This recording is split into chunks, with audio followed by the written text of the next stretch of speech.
Hello everyone, and welcome to another episode of Envera at the Board. Today, we're going to be talking about why aren't all emission factors the same, and more importantly, what can you do about that? Let's get started. In a previous At the Board episode, we talked about looking up an emission factor as being one of the easiest as well as the cheapest ways to determine an emission factor. If we think back to our previous episode, there are four ways to determine an emission factor. You can look it up, you can do an engineering calculation, you can do a mass balance, or you can do a source test, or you can do a direct measurement. From that episode, recall that looking up an emission factor on a table or a database such as AP42 was the cheapest way to determine an emission factor. However, it was the least accurate. And so today I want to touch upon that least accurate part and tell you why that is and what you can do about it. So again, looking up an emission factor on AP42 is the easiest way to determine an emission factor. But as we're going to talk about in this episode, not all of the emission factors found in AP42 are the same. In fact, some are better than others, and some are just absolutely terrible. And so you want to stay away from those. Now, when it comes to emission factors and looking emission factors up, the AP42 database is sort of the go-to database when it comes to finding an emission factor. Now, if you go to AP42 right now and you look at all the emission factors, you're going to see tons and tons of emission factors, and you're going to tell yourself, well, great, this is good. But as you'll see, in some cases, some of the emission factors may not work. And in some cases, it is just not suited to be used in the situation that you're in. Now, some of the situations that you want to stay away from using AP42 emission factors are for permitting, because sometimes the emissions that you calculate using an AP42 emission factor, you'll be responsible for maintaining compliance to those emission factors, and sometimes they may be higher or lower than required emission limits within your air district. Number two is for an annual emission report, because with an annual emission report, the amount that you emit is directly related to the fees that you pay. And so if you pay, or if you have high amounts of emissions, you're going to pay large amounts of fees. And so if you have an inaccurate emission factor or one that's not suited to your process, then you could be just throwing money down the drain. Number three is compliance. Oftentimes, rules and regulations are dependent or they're developed for a certain region of the country. Here in the South Coast Air Quality Management District, we have some of the most stringent air quality regulations in the nation. And so you can expect our emission levels to be much lower. So if you have a low emission limit, noted on your permit, and then you demonstrate compliance to that emission limit using an AP42 emission factor that actually overestimates your emissions, then you could find yourself in a compliance situation because you would inadvertently put yourself into non-compliance because you've used an inaccurate emission factor. So there are times when to use emission factors from AP42, and there's times when you should stay away from them. So like we said, AP42 emission factors will typically overestimate emissions from a process, and that's for a variety of reasons. Most notably, the weather, the process, or the operating conditions used to test during the time when that emission factor was developed. And so as a little bit of background, when these emission factors are developed, they're developed from actual source tests that are done on actual facilities. Now, the emissions coming out of the stack at the time of the test is dependent on weather, the process conditions, as well as the operating parameters. Sometimes testing at one plant may not reproduce the same emissions profile at another plant. And so that level of variability is something that the EPA looks for when actually ranking the emission factors, which is something that we're going to talk about at the end. But the point here is that because a select emission factor from AP42 is a representative of all the different types of processes that the reviewers saw, what they find is that it tends to overestimate emissions from the process. And that's very important to keep in mind.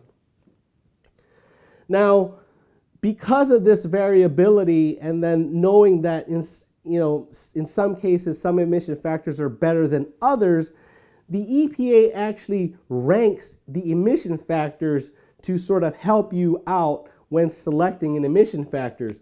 And so this ranking serves as a guide to determine the suitability and the overall robustness of an emission factor to serve in a specific situation. Now, ranking an emission factor is a two-step process that, interestingly enough, is largely dependent on professional judgment. And the two-step process is really, let's look at the data quality, number one, and then two, let's give this data set an overall appraisal as to the suitability of this emission factor and this data set to serve as a standard for all these facility types. And so it's largely subjective. Further, during the ranking process, they'll look at the number of observations. They'll look at the number of tests. The reviewers will look at the test methods. Are those reputable test methods? Are these one-off test methods? Are these test methods that we've never even seen before? And then we'll look for certain anomalies during a test. Now, because a lot of times we have to deal with Mother Nature, it's very hard to isolate or to predict the weather pattern or what's going to happen during the test. Sort of Murphy's running its thing, his thing, and if he has an opportunity to participate, he may, you never know, but there's a lot of variability when doing a source test, and that needs to be wrapped up into the overall ranking process. So they look at anomalies. Now, like we said earlier, emission factors from AP42 will typically overestimate the emissions from a specific source type. And knowing that, you must exercise care when selecting an emission factor for use in your specific situation. And what you want to do is you want to look at the data, or number one, you want to look at the ranking, and then number two, you want to look at the specific data that was used to develop that emission factor, so you know that the data or the situation for which this emission factor was developed is similar to the situation that you have on your hands. And so again, you want to exercise care, because sometimes a emission factor will be the result of a single source test. And the source may not even be similar to yours. The source may be 20 or 30 years old. And you could be testing as most recently yesterday. And so technology has progressed, and so you really want to exercise care when selecting an emission factor for use in your project. Now, when it comes to these rankings, again, we said the rankings look at the data quality as well as the overall variability of the data set used to produce these emission factors. And it's important that these reviewers, they look at data quality and variability, because again, I'm going to say it again, they're really trying to assess whether or not this data set or this emission factor can serve as a standard or a representative, or take that back, can this data set or this emission factor serve as a standard for all facilities that are similar to the one in question. And so good data, low variability, high ranking. That means that from facility to facility, from equipment to equipment, the emissions profile doesn't change. And so by extension, the probability that the emissions calculated from your facility is going to be similar to the ones that were used to develop this emission factor. Likewise, bad data, high variability, low ranking. The numbers are all over the place. The data is of bad quality, unknown test methods, weird test methods, collected on one day in the middle of August in who knows where.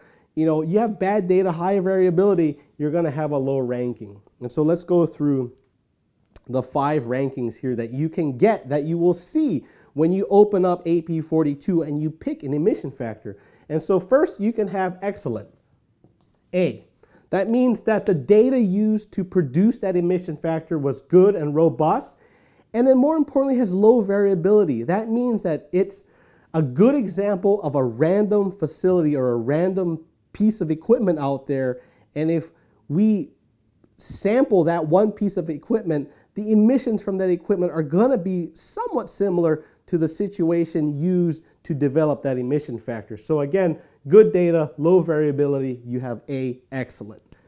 B is above average. You can have robust data, you can have good data, but the problem here is now there's a little bit of variability there. And so it is not entirely clear if this one example or this data set is a good example of a random or a representative sample of the facilities out there. There could be variations because of anomalies, test data, weather, process operation, or operating parameters that can cause the variability between the data sets. And when they start to see variability, the ranking starts to drop. One more below that, you have average. Now, average just means that the data quality is poorer than that found in A or B, and then it is not entirely clear if, again, the data represents a good random or a good example of a random facility out there. So again, as we start to move down, we start to see data quality to degrade and, more importantly, variability to go up. Here, below average, again, poor data quality. There's reason to believe that the data does not represent a random facility. Again, very high variability. It means that this data set may be very specific to one facility in one part of the country. And then if we try to replicate that data in another part of the country, we may not get the same result. So again, variability starts to go up. And then last but not least, poor, or F, is just unacceptable data quality. The data is just terrible, and then the data doesn't even represent a random facility out there. This is like a one-off, maybe one test that was done 40 years ago. Somehow the reviewers got their hands on the data, said, hey, this is the only data set that we have. Let's give it this emission factor, but let's give it an F. Now, in practice, you will see that high variability comes when you have very interesting source types like deep fryers. Deep fryers are notoriously known to have high variability within the group of deep fryers. And so emissions from a deep fryer is very specific. And if you go to pick an emission factor out of AP42 for a deep fryer, more than likely it will be of lower quality. You will probably overestimate the data or estimate the emissions from your data set. So knowing this, knowing that there's a ranking, knowing that it will probably overestimate the emissions, and knowing that you may want to stay away from emission factors in certain cases, then I just want to close with what can you do if you're faced with a situation where you have low data quality but you need to calculate emissions? Well, first of all, you want to ask yourself, how important is this data? What are we using this data for? If it's being used for an important reason, then obviously you want to think twice about using poor data quality or an emission factor with poor data quality. So you really want to start there. The second thing you want to do is you want to ask yourself, can I take samples from my process and then do an engineering calculation to estimate emissions from my process using site-specific data? That may work. Using sampling data, can you do a mass balance? If you can do a mass balance using actual sampling data, then that's fine. Anytime you could have actual data taken from your facility, you're already above everyone else when it comes to estimating emissions from that process. And then lastly, if that doesn't work, then you really have to ask yourself, do I need to consider source testing this piece of equipment because I really need the information and the variability is so much that I can't get reasonable emission estimates from any of the data sources out there. So it may be wise to simply invest and actually measure the emissions from your specific source at your specific facility.